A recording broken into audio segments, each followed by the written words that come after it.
These boys and girls enter our organizations at 10 years of age, and often for the first time get a little fresh air.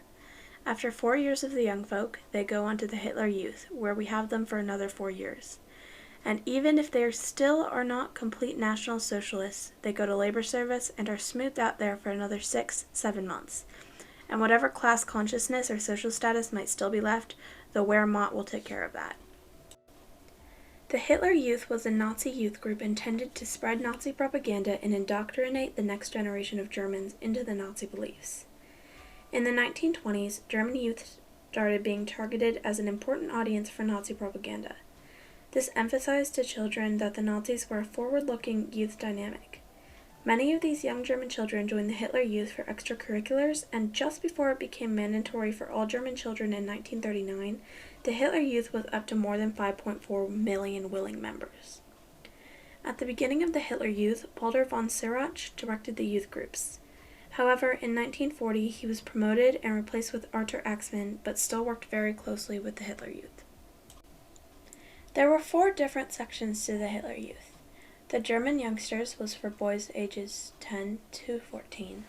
Young Girls League was for girls ages 10 to 14. The League of German Girls was for girls ages 14 to 18, and lastly, the Hitler Youth was boys 14 to 18. There was also another optional section for girls ages 17 to 21 called Faith and Beauty. The only requirements to join the Hitler Youth, when it was still optional, were that you could not be younger than 10 years old and you could not be any part Jewish. This made Jewish children find other alternatives for youth groups and create their own. When the other children were at the Hitler Youth meetings, Jewish children made their youth groups and attended those until they were outlawed in 1936. In the youth groups, education was mostly about promoting unity and conformity. The children wore the same uniforms, sung the same Nazi songs, and did the same activities. The Hitler Youth took up a large chunk of their time, with mandatory meetings and events that interfered with things like church and school, making the Nazi ideology a large part of their life, eventually weakening the influence of others. A good portion of the youth group training was absolute devotion to Adolf Hitler. His birthday was a national holiday, and German kids even swore allegiance to Hitler in membership inductions. Not only did they have a good majority of things that they did similarly in youth groups, but the boys and girls divisions also had a good amount of differences. In the boys division of the Hitler Youth, the focus was on worshiping the Führer and brainwashing boys into being fully devoted to the Nazis. They were trained to be the future fighters and soldiers for the Nazis. Boys spent time learning military drills and how to handle weapons.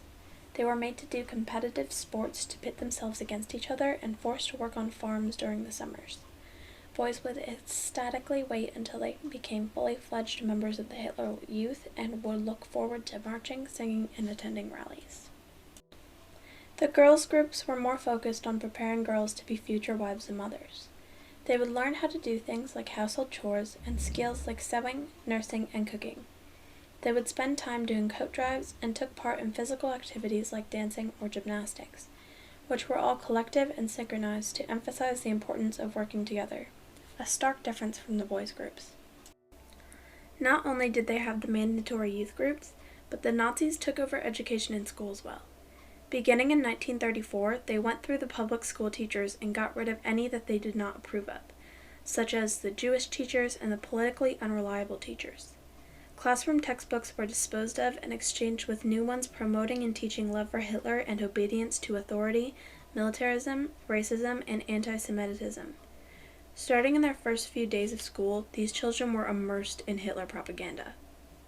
His picture was in every classroom. Textbooks described the euphoria one would feel when seeing the Führer in person for the first time, and children would play with Hitler-themed board games and toys.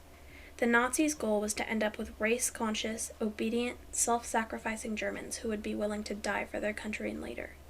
The Nazi educators glorified Nordics and other white races and called Jewish people and others they deemed inferior, parasitic races incapable of creating a socialized culture or civilization.